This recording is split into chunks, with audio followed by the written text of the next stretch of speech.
پاکستان اور پوری دنیا کو یہ پیغام دینا ہے کہ آپ ایک زندہ قوم ہے.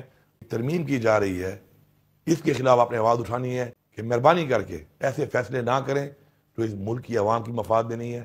بسم اللہ الرحمن الرحیم. ایاک نعبد و ایاک نستعین. میں تمام پاکستانیوں سے مخاطب ہوں.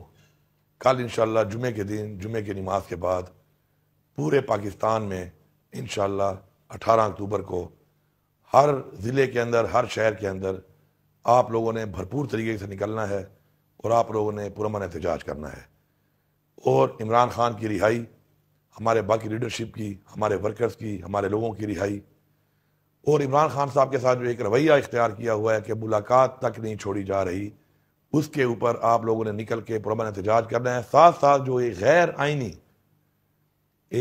آئینی ایک ترمیم کی جا رہی ہے، اس کے خلاف آپ نے آواز اٹھانی ہے. کیونکہ آج یہ وقت ہے کہ اگر ہم لوگوں نے اپنے ملک کے لیے، اپنی آنے والی نسل کے لیے آواز نہ اٹھائی تو شاید جن حالات سے ہم گزرے یا جن حالات سے ہم گزر رہے ہیں، ہماری نسلیں اس سے بھی بدتر حالات سے گزریں گی. میں تمام ان لوگوں کو یہ میسج دے رہا ہوں کہ جو اس وقت فیصلے کر رہے ہیں کہ مہربانی کر کے ایسے فیصلے نہ کریں جو اس ملک کی عوام کی مفاد میں نہیں ہے، جو پاکستان کے مفاد میں نہیں ہے.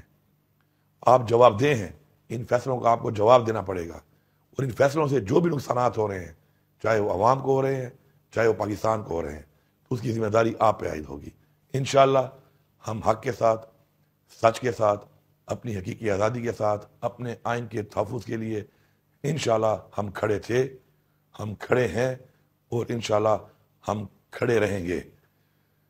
میں آپ سب کو ایک دفعہ پھر بھرپور طریقے سے پورے پاکستان کے اندر ہر شہر میں پرامن طریقے سے نکل کے اس احتجاج کے لیے پرزور اپیل کر رہا ہوں. اور مجھے پورا یقین ہے انشاءاللہ کہ آپ نے بھرپور طریقے سے پاکستان اور پوری دنیا کو یہ پیغام دینا ہے کہ آپ ایک زندہ قوم ہے، آپ آزاد ہیں انشاءاللہ، اور اپنے حق کے لیے آپ کھڑے ہیں.